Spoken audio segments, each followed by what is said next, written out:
So, can you hear me? This is just. It's just to record. Okay. Right. Okay, I'll try to speak loud then. Well, first, thank you very much, Marcus and Anna, for the invitation. It's a real pleasure to be here. Yeah, I'm going to try to address these questions you mentioned. In a way, I think it's very. I could not start without mentioning that we started our practice very early after our studies. Right after our studies, actually, without having worked in an architecture office, except for a few internships. So we like to describe our office as naive, but I think it's very much linked to the fact that we didn't learn, let's say, the way well-established offices work. And we didn't try to reproduce that in any way. I like this quote by Satie that I think conveys that idea quite well. It's, in a way, we felt really like we had a lot to learn when starting a practice, obviously. And this is where we started working. Actually, it's a very small space in the center of Porto. It's, I think it's 23 square meters, and we were, at a certain point, 12 people in there. And so it was very intense and extreme. I'm going to show later on that we moved to a new space now, a bit larger. But this is the kind of density and energy that you would find in the office until a few months ago. And we started by doing competitions that we were proudly losing one after the other. This was a small kiosk in Chicago that felt a bit like a pyramid from the skyscrapers there. That was a bit the idea. And we were taking each of these tasks very seriously. We were asked at some point to design a birdhouse. And I think we spent almost 3 months of full-time work designing a birdhouse because we didn't have anything else to do. And we took it as a very serious project. So this is I mean, we put as much love and energy in this birdhouse as we would do in a house for human beings. And this was actually one of our favorite clients, not too demanding. And this is one of the first things we built, actually. It's a tiny exhibition, well, not that small, actually, that was in the Lisbon Triennale, well, 6 years ago now, which was using simply scaffolding structure to exhibit things we had gathered in Japan about the Nakajin capsule tower. Well, and so this was all at the same time we were doing these competitions and losing them, but this was the only real things, built things we were doing at the time. And slowly, because actually of that exhibition, and because we got a small prize for it, our first client actually was a woman looking for an architect to refurbish an apartment in Lisbon. And she simply Googled architect Lisbon or young architect Lisbon or something like this. And she found us simply because we had a prize for this. So we started doing an apartment for her and then another one. And so we started by doing these very modest residential spaces in old buildings in Lisbon, but always trying to make the project as radical as possible. In this case, this is a total transformation of the type of typology you have there. By bringing a living room that crosses the building, there is something that normally in these old Lisbon buildings you would never have. And from this we got slightly larger apartments, and a couple asked us to transform for them a garage into their house, which was a very odd experience, and with very limited budget also, so we did that. And then slowly it grew into larger projects. This is a house that we transformed for a client, where here, again, an extremely low budget, but we tried to make the space as generous, the living room as generous as possible, and to open it to the garden. This was from outside. So the volume is actually, this is a transformation. The volume was given. It has not changed at all. But in a way, we're trying to do the project in such a way that it doesn't necessarily look like a transformation. I mean, this, for us, the final product should not really be pedagogical or, let's say, demonstrative about the fact that it's a transformation. It's looked at as a building, and that's it. And gradually, now, slightly larger transformations. And on the right, you see completion actually. So these were structures that were totally abandoned and that we finished for a client. So the volume was not chosen by us. So it's also a sort of transformation to a certain extent. And individual houses. This is also something that is very important to us, is that finally, recently, we start having new building from scratch. They are not transformations. And so these are 3 houses with roughly the same program, actually. 2 that are in the countryside in Portugal, 1 in a village, 1 in the actual countryside, and 1 in the city of Porto, the one on the right, that is soon to be finished. And so, well, this is, let's say, the kind of diversity of the projects we're doing now. So they're all residential, but there are different types of residential that are slowly emerging. And so this is the title I chose for this. Basically, I mean, I'm not going to make a big theory about this, but we believe that we're not ever inventing much. So everything we do is something we have seen before, and we just repeat them. And even within our practice, most of the ideas that we were doing lost competitions with, we tried to bring again in these very real projects. And it's all a continuum to us, in a way. And so first, I'm going to try to still explain a few things about, let's say, the context in which we work, the kind of our sort of diagnosis of, let's say, what we can say about our work in general. We were, well, although Cesar said that architecture takes too much time and costs too much money, this is something we sort of discovered when running a practice as, young idealistic people.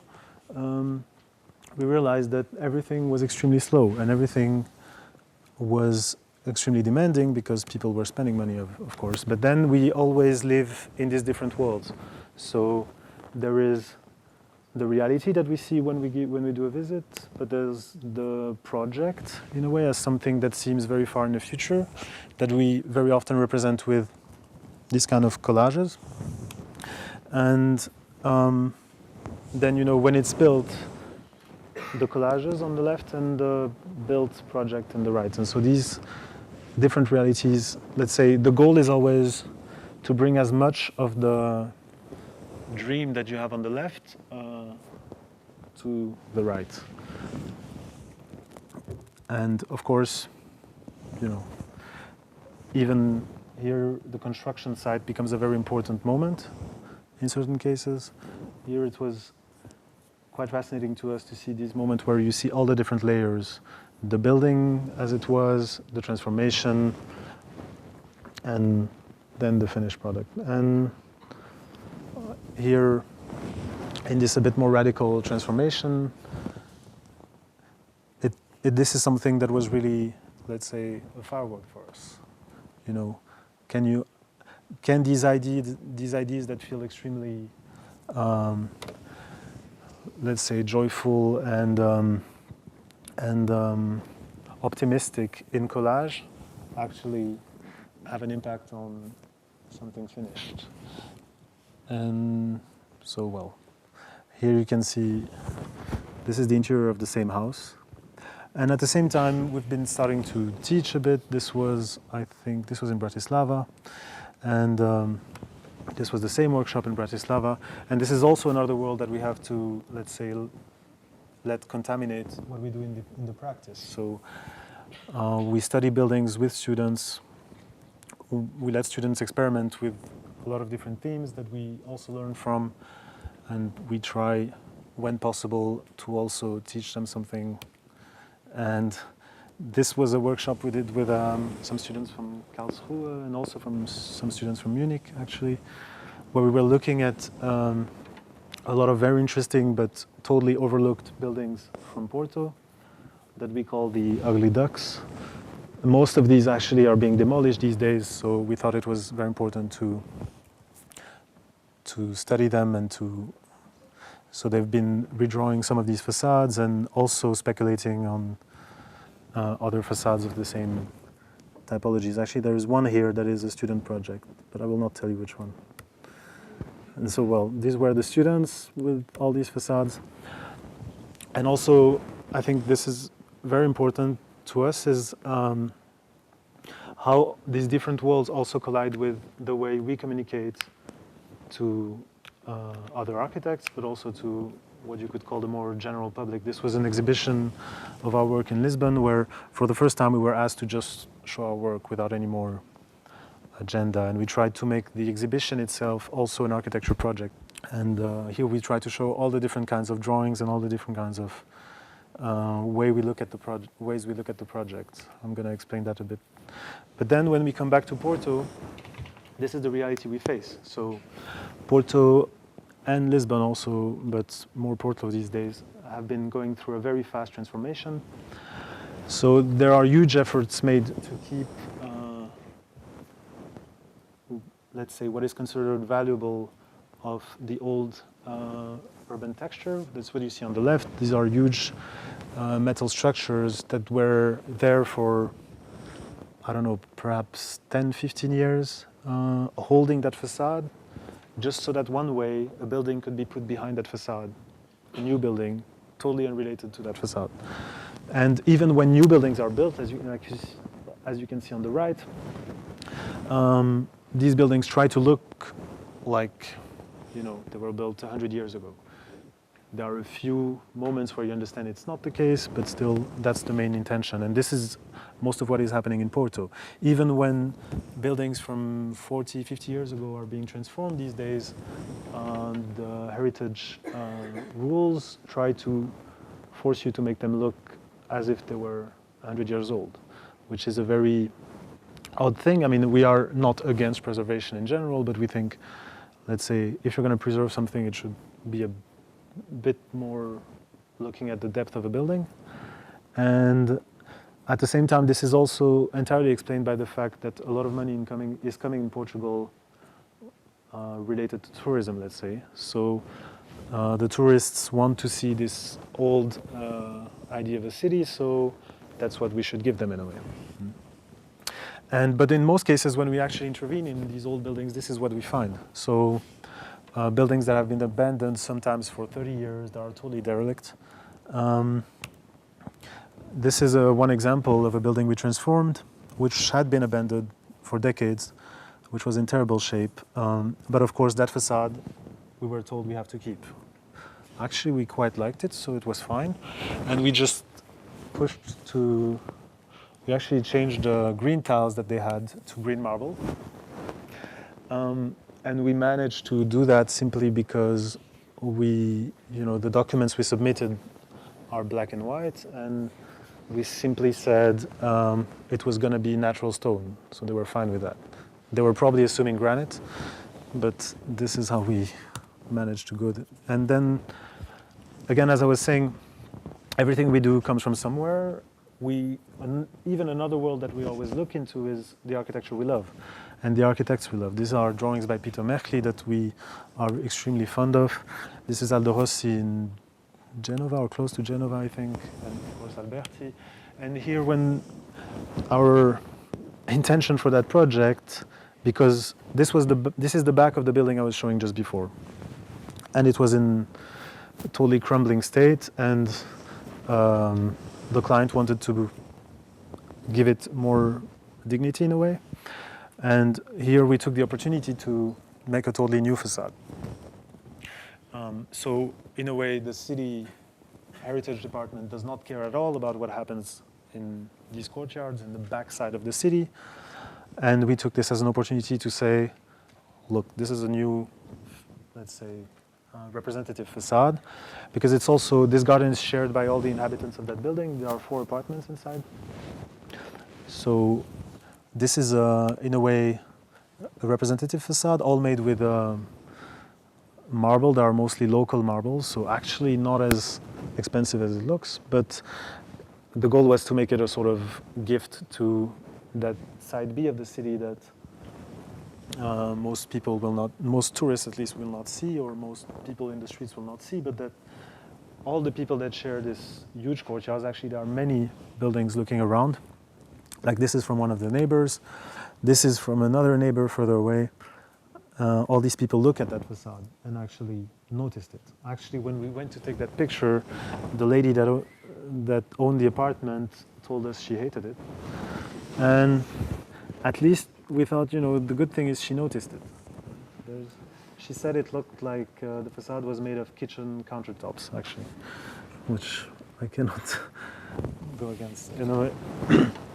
And, you know, I was talking about collages before, and we've been getting some attention because of them at first. But it was, I was explaining before in a discussion we had that we actually started doing them because it was a very fast and effective way to do images for competitions. But we also realized at that point that we were doing a lot of competitions, including some where we thought we had to do renders because it looks more serious. And but every time we were doing these, we were losing all of them.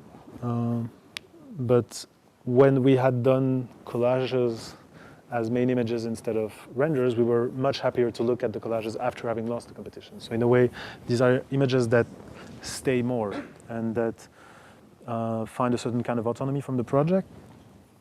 And at the same time, I think they are only valuable if they have a real impact on the way you draw and the way you compose the project. And I think this is something we discovered after doing many of them, is that probably the architecture we do would not be the same without using those means. But most of our projects actually start from sketches, a lot of sketches that are usually very ugly. So they always end up in the trash, almost. And we have zero, I mean, I'm showing them just to explain an argument, but in a way, these are not things we look at. These are things we do to explain things to each other and to think in a way. But yeah, we have a sort of resentment toward the sketch with a signature at its bottom in a way. And we also realized that in drawings, we were much less interested in this, which is not even the most complicated drawing you could do for this project. These are not execution drawings, than this.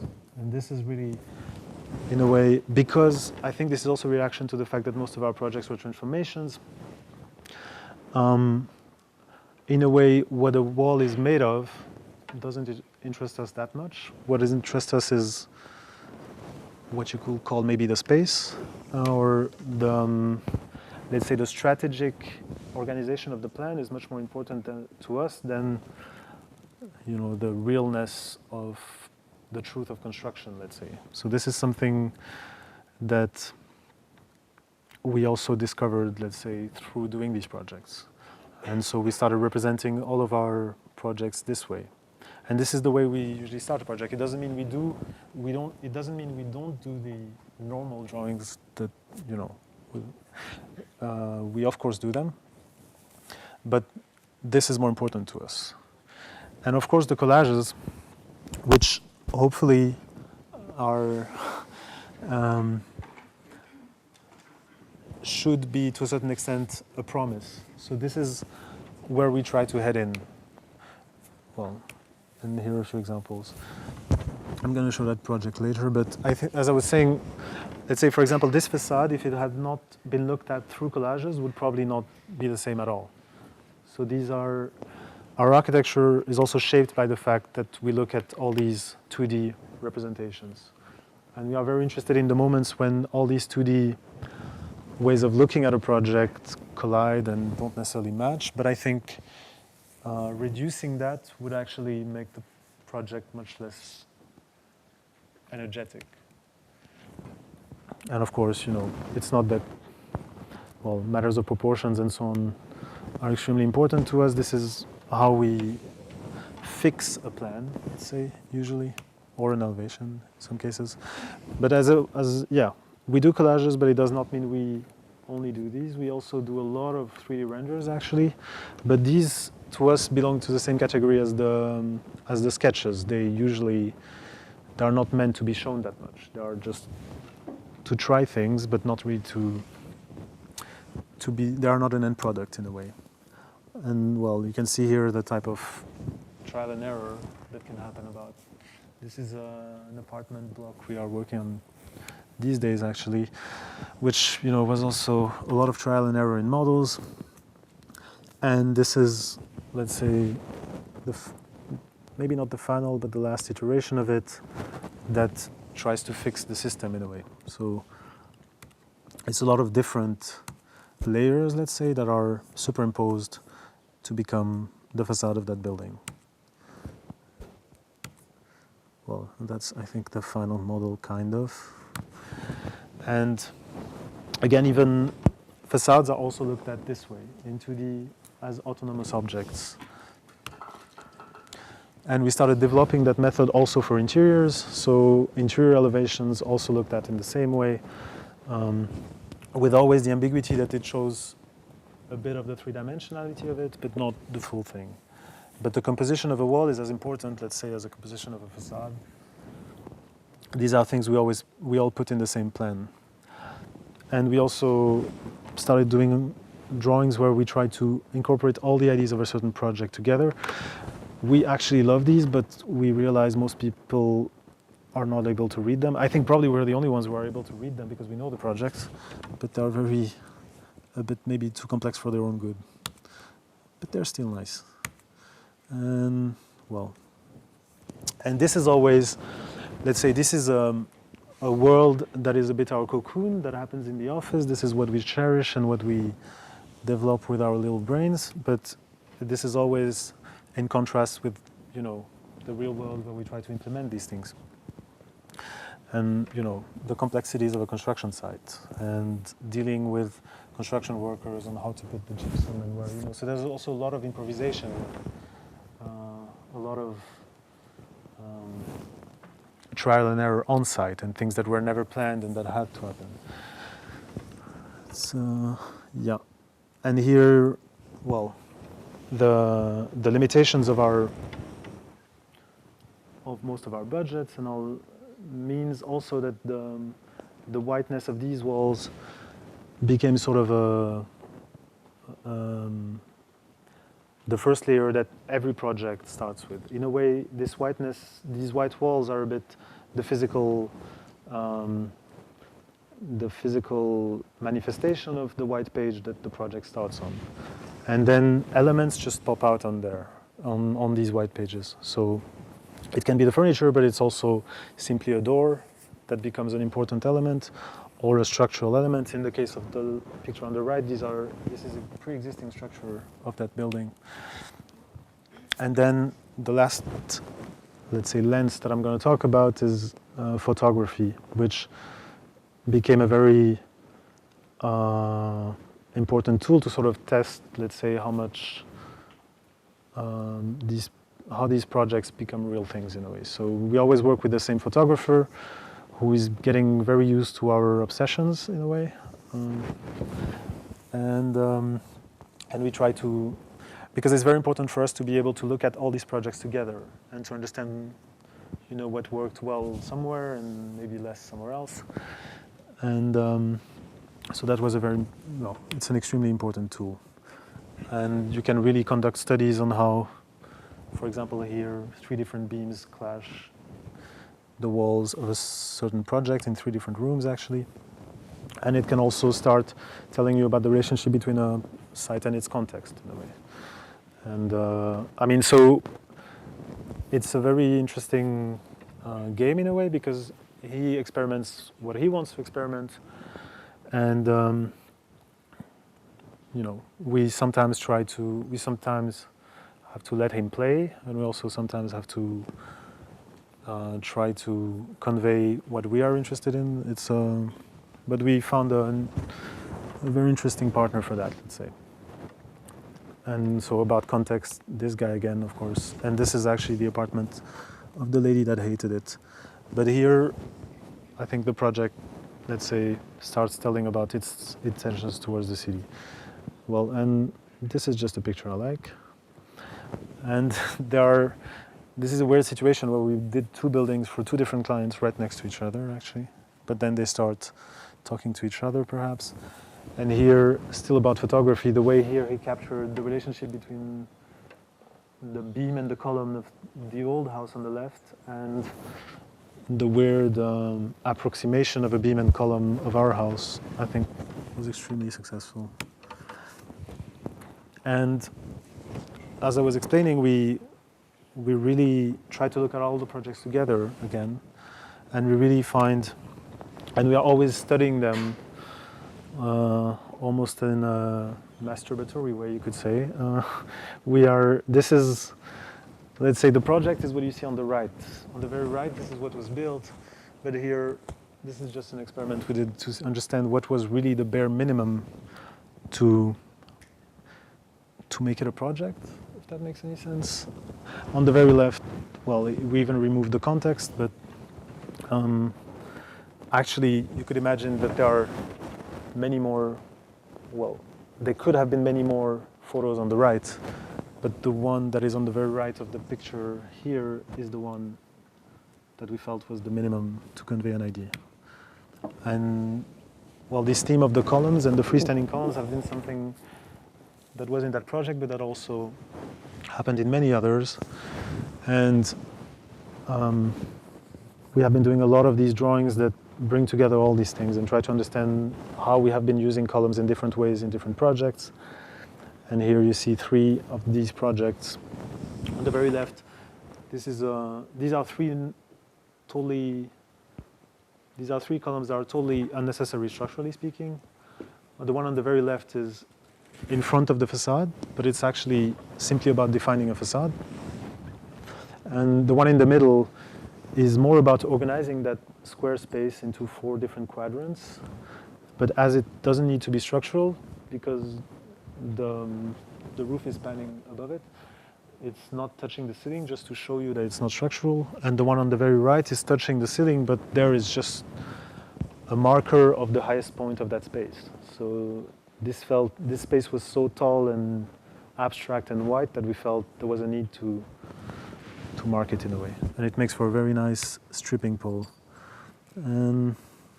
Well, this is again about the white walls I was talking about, but I'm not going to go through this again. And yeah, other obsessions. We realized while playing around with clients that everybody loves blue, it seems. So this is the main reason why we have been using these blue doors quite a lot. And here the column is also blue. But it seems to be an extremely consensual color. I think probably if you were doing a statistic in this room, 3 people out of 4 would tell you that their favorite color is blue. And when you try to suggest pink doors to clients, it's a bit more difficult. So this is why we did it on the picture on the right here, because this was actually for us. So we could finally do pink doors. And other obsessions of ours that seems to keep repeating within the projects, kitchens treated as very precious pieces of furniture that are not precious when you look at what they cost that much, but they are treated really as a piece of architecture of their own in a way. And the kitchen hoods have become also one of these themes. We have a little collection of them. And patterns in general, patterns in facades. I'm gonna keep going. Bathrooms also. These are all things that when we were in architecture school, we were absolutely overlooking. And I would have never thought of spending time designing the interior of a bathroom. And then we realized when building these things that there was actually a fantastic joy in there, and that you could really, a bathroom could be as important as a project as a gigantic museum. I don't know why it's not a bathroom on the right. And of course we have a sort of fetish for marble, of course. This is, well, 3 totally different projects where we used it. Sometimes it's used as a seam, where we don't know what to put, somewhere we put marble. Sometimes it's really the main ingredient of an expression. And of course, different types of floor. On the case on the left, it was really, we wanted a quite dark floor at first, and we realized within the budget that we could only afford to have 1/4 of it, I think, with the more expensive wood. So we made a pattern out of it. And this is very often, these things that seem very intentional in the end are actually very pragmatic decisions. And of course, well, handrails, I'm not gonna, and these dots that started appearing a bit everywhere as a sort of way to balance compositions. The one in the middle is actually a mailbox. The one on the right is a window, of course. I'm just gonna show now quickly a few projects. I was telling you that we moved the office from 23 square meters to 3 times that, I think. This is because well, that's where we were before. That's me on the bottom right. And this is where we moved now. Actually, we found that tiny building where we put a new office and 2 apartments for us. This is what it looked like before we intervened. There was a small abandoned shop. I mean, the whole thing was abandoned for a long time, but and this was the back facade. This is what are the plans that we found. Actually, because we didn't have a lot of money to do this, our intention at first was to keep as much as possible of these plans. But then so yeah, that was roughly the intention. During construction, though, a lot of these walls crumbled down, and we had to make a lot of adjustments. Yeah.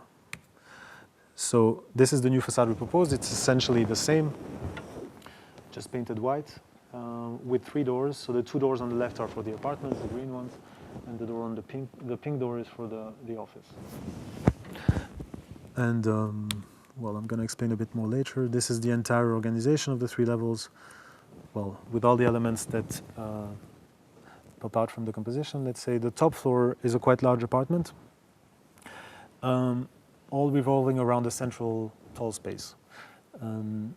Actually, there used to be a sloped roof there that we wanted to keep, and that tall space was meant to be inside that roof volume, but the roof collapsed, so we had to rebuild a slab. And so that central square space, these are the interior elevations. It's extremely controlled now because as the walls crumbled, we had to redraw it in a perfect way, in a sense. So it's this space that also allows to bring light to the depth of the volume. It has these glass bricks towards south, actually.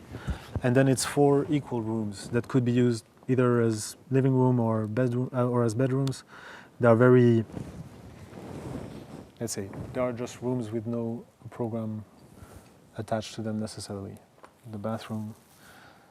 And then the only exception to these white doors is that hole that brings you to the existing staircase there. So this is the level as it was before. So it's actually exactly the same organization, but these are the walls that crumbled, and we ended up with this after cleaning all that, and this is how we rebuilt the new slab, and well, the very cheap kind of construction we did there. So the only concrete slab you can see there is actually for the very top. The rest of the slabs are actually these slabs made of bricks. And that tall space in the middle became this sort of hat for the volume that you can see peeking above there. And these are actually the photos you would never see. I mean, this is a space we could access during the construction site, but you cannot go there anymore now. And even for the neighbors, this is actually too tall to be seen. So this is a picture that will remain just a picture, let's say. And this is the concrete slab I was mentioning that is just in that square because there we wanted to make it visible. So this is the space. And below there is another apartment that has this long space with all the services connecting the street to a quite large living room. It's a bit like a very large studio in a way. And this one is, while the floor above is more cellular, this one is more of a frontal relationship between the facade and this interior elevation. And it has this double door that has a double door for a cat in it. So this is when it was finished. So this is the interior elevation I was mentioning. And at the very bottom, you have the office. Well, this was the construction process. The beam and column you see on the first ground here were actually not planned at all, and they had to be adapted on site. And we could have easily brought that beam to the load-bearing wall next to it, but we thought that making a proper column there that was load-bearing was good. These are the ceiling. This is actually the model room that we finally have. So here you can see, so this is the column I was mentioning on the left. This one is actually structural, and this is the column we wanted. And the column in the back is the column that our engineer wanted, and that actually holds the whole facade. But we still play with it. Here there's a tiny bit of mirror and wood to solve that joint. So these are all details that are solved on site. This is the kind of thing within these transformations, is very difficult to predict. And so this is the new office. It has this also a blue column outside. This is the columns we wanted, and that has no structural value. This was actually a very, it's always a very funny experiment to build these things, because for the contractors really thought we had made a mistake, and that the column was not drawn where it should have been, and we had to fight many times to insist it was to be there. And here you can see that the demolished staircase that used to be for the building before becomes a perfect staircase for a cat, actually. So we try to always be very inclusive of everybody. And so this is the back facade as it was, and this is the new facade. It's much more slender and tall, actually. And so there's glass on the floor of the office that gives the illusion that the entire building is standing on the pink door and the blue column. And above you have those more domestic windows for the apartments. Well, this was the quite complex construction process. You can see here the old facade that has been demolished afterwards. This was during construction. It's simply a concrete facade that is painted white. And this is how it is now.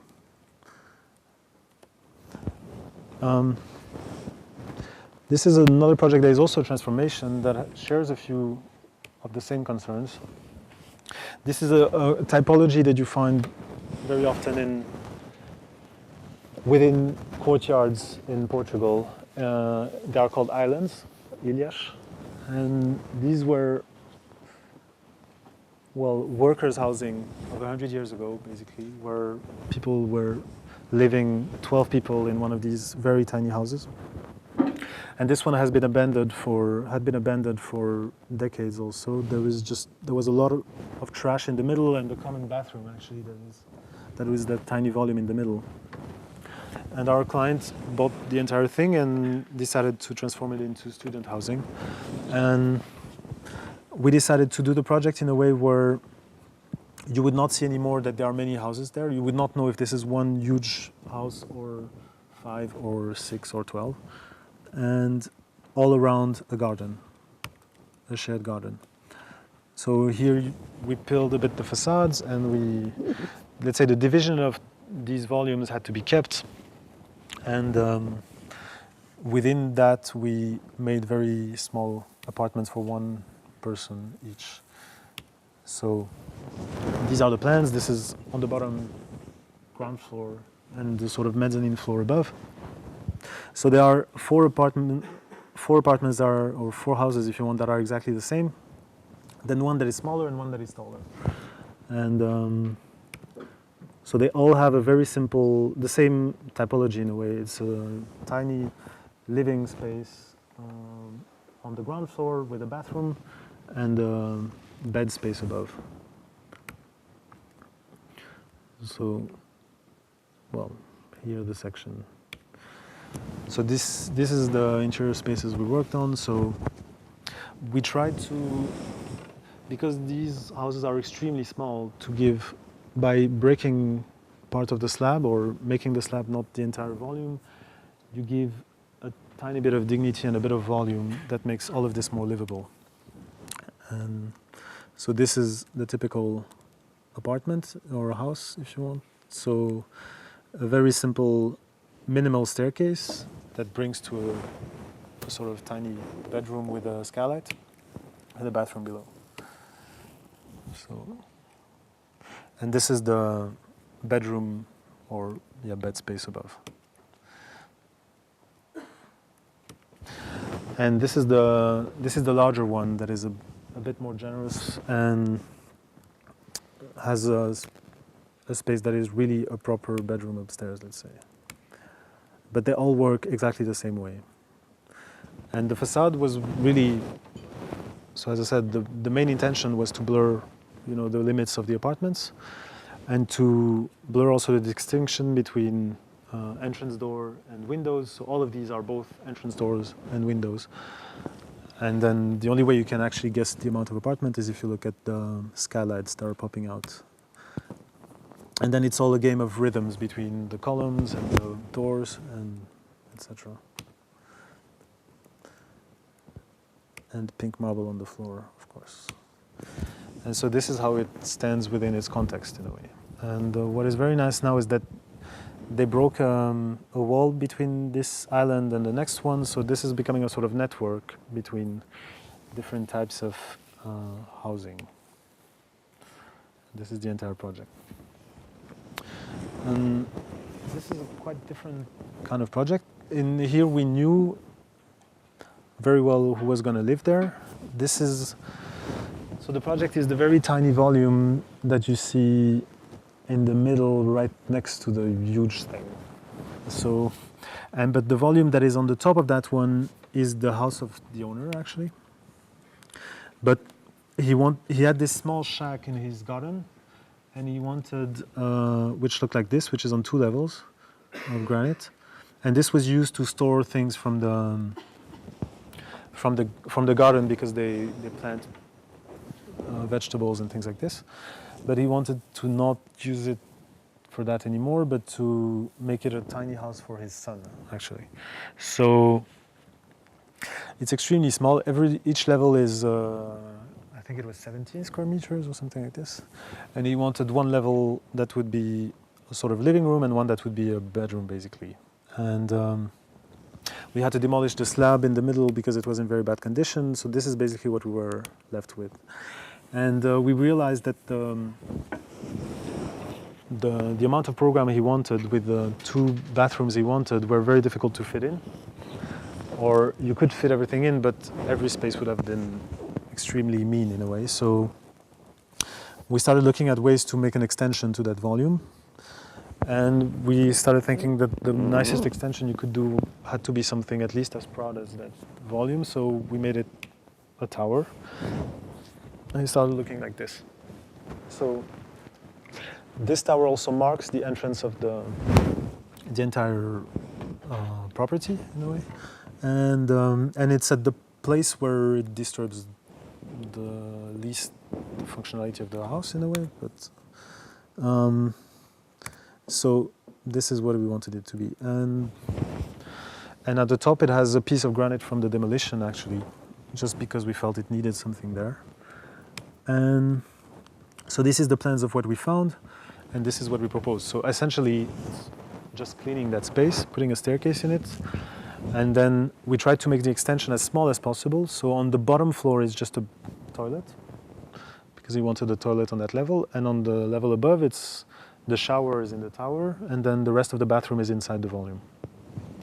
And that curved wall that you see in the top level also conceals a new window and some pipes from the kitchen below and some storage. So these were the collages we were doing.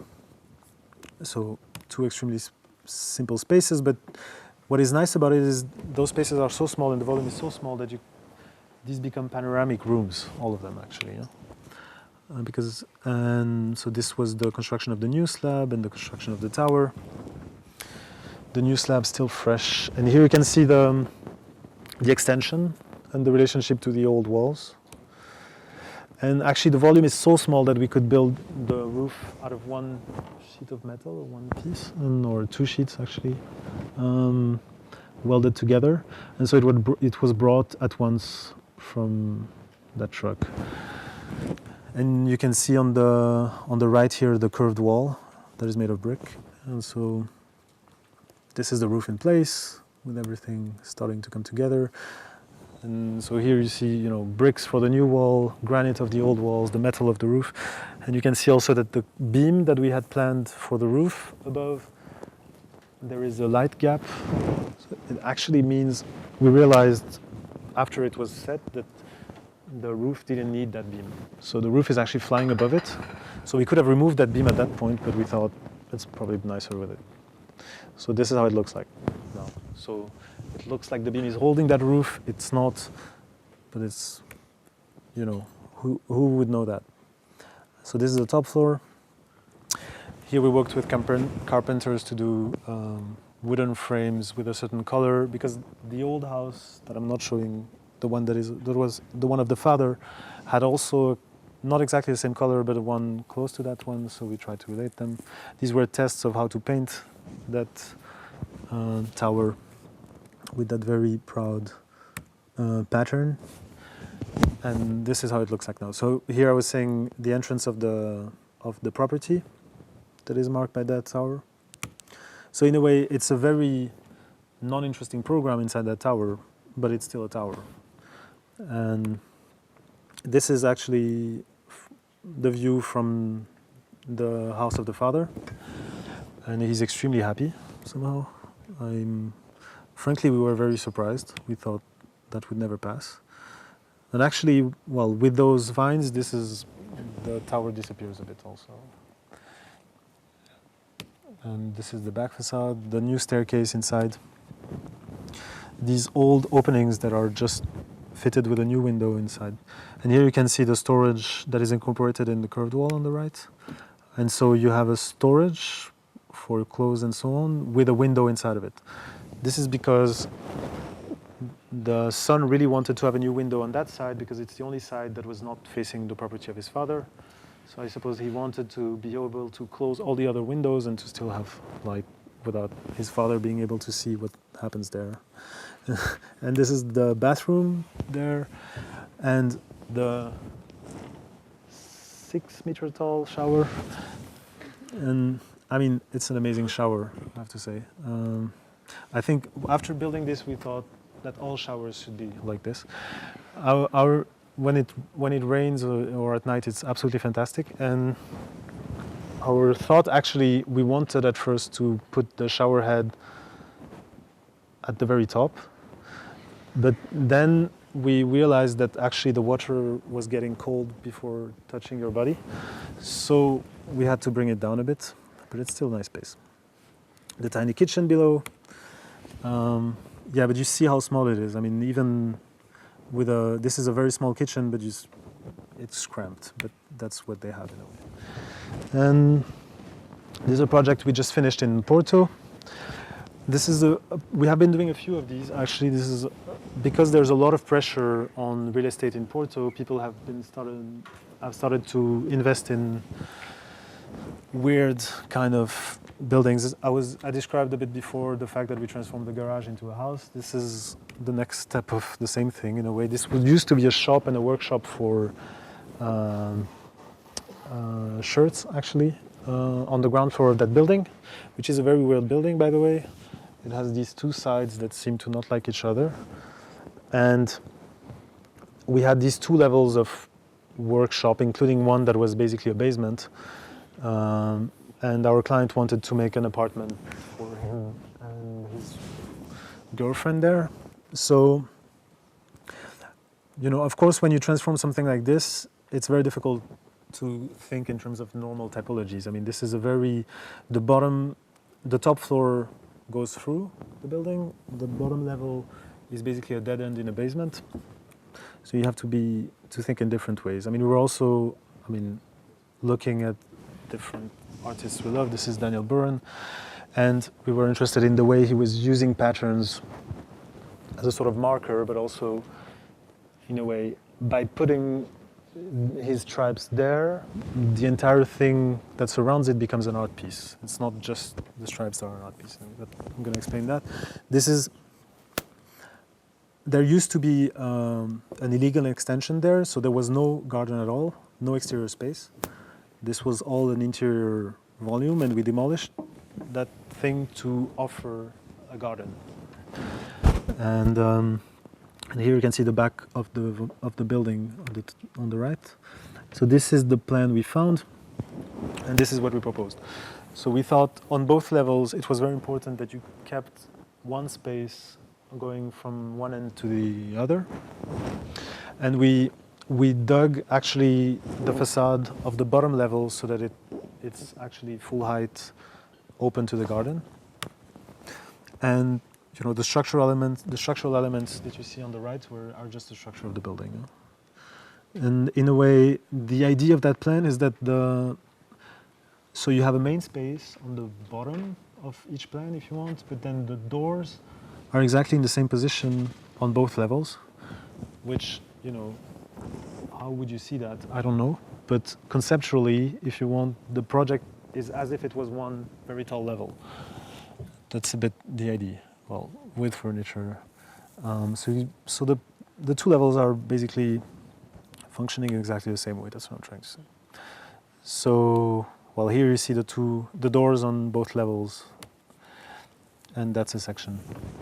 And in a way, the only true room of the project is the outside room, that is the garden. And this is what we marked with these stripes. These are the interior elevations of the walls with the doors. This was the intention for the interiors, and this is how it looks finished. So these are these very weird and very uncomfortable doors that, in a way, define much of the expression of that space. Huh? And this is looking through from the garden towards the street. And this is so comparison between the two levels.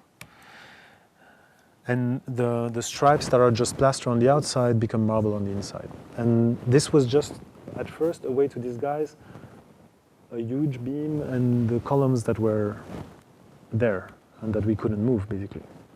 So it was a way to try to dignify that thing. It's a bit too much marble in the end, but, sometimes. And because we built that, we made that sort of front-on flat on the outside, we discovered there was, we had to sort of detach from the existing facade, and we had an empty space there where we put a planter for the neighbors above. And that's a bit, I think, the way they didn't annoy us too much during the construction process. And so this is the new facade. This was during the demolition of that exterior extension, and this is what we were looking for. So in a way, these stripes become a sort of frame of a vertical window to the context, if you want. And this as built. And then with all these layers of glass and mirror, this becomes a quite psychedelic thing, actually. And so when I was saying that the goal is to conceive the whole thing as if it was one volume, I think this is also something that goes together with the facade. Huh? So this, in a way, the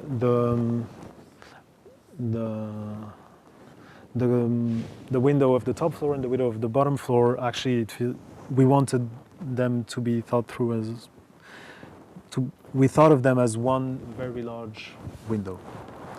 and the doors are also aligned here, of course. And so this is the new staircase that we dug to the bottom floor. And this is a tiny opening we kept to the neighbor. And we started playing with a few mirrors to end the composition in a way. And this is what you see from another building in the full project. And so it's, well, all this to say that it's very important to us that all of these projects are a matter also for us to enjoy what we do, because otherwise there's really no point in doing architecture. So we try to be as generous as we can, you know, within the office for ourselves, to design as much as possible and as we can. We were asked to redo a facade for that factory of textile, and we did. This is just a small selection of the options we did, dozens and dozens of them. This is the one we hope to build soon. I'm not sure it's going to happen in the end, but. And every project is approached like that, like how much fun can we have designing this?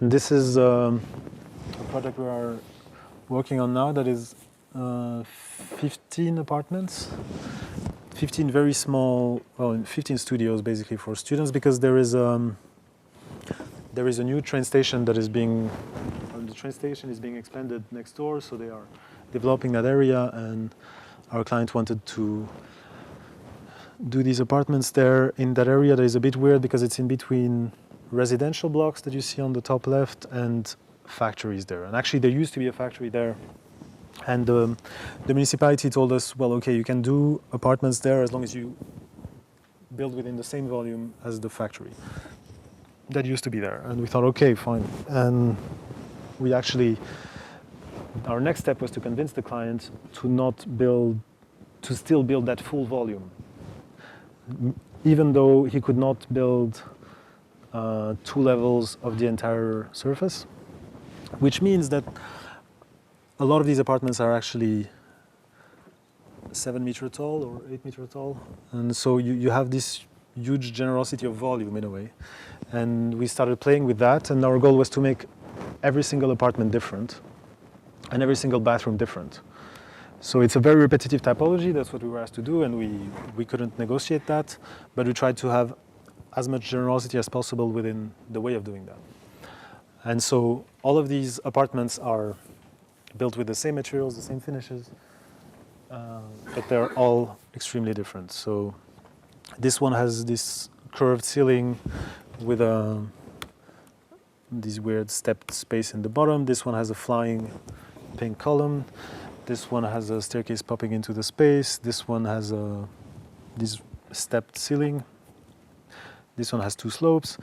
And actually this one, from the outside, gives this profile to the building. This is from the highway that is nearby. And this is starting to be built now, basically. And so a few months after we designed this, we were asked to make a small, a stage for a festival in Belgium, and we tried many things here again. Mostly here out of wood because it had to be temporary. It's going to be there for 1 year. But in the end, we started realizing the volume had some similarities. And this is what we came up with in the end. So this was actually built in 2 weeks or a bit more by these heroic people. Actually, most of them are architecture students, but not only. And well, we built that with them there. I still cannot believe that they managed. And frankly, it was absolutely crazy. And the idea is a bit, the stage, it's basically, it's a space that can be used for many things. It's used as a stage during the festival, but during the rest of the year, it's used for other kinds of events. I was told there was a wedding there apparently recently, and a lot of other things. It's also used simply as a picnic area when people visit that site. But we thought it should be basically like a huge barn, but of course without only a partial roof, so it's. And the 4 facades are very different. So this is actually the main facade that you would see from the festival. We were calling it the moon facade, and this is the feathers facade. So these are all, we knew we were going to have to build with very simple things that could be handled by students, so most probably wood. And we were a bit afraid of doing a huge orgy of trusses of wood. So our solution was basically to, with a bit of paint and try to make it as happy as possible, let's say. And this is the back facade that also looks like a cat. And this is the part that has a roof where all of the, well, this is where the DJs were playing during the festival, basically. And this is how you enter, so you have to find your way through that, under that roof. This was, so it has a few very shallow steps to make the audience have to give a bit better visibility of what is happening. And these huge stripes painted inside. And so, of course, that barn has a 45-degree angle because we're a bit maniacs. And 2 huge disco balls. There's actually one outside also.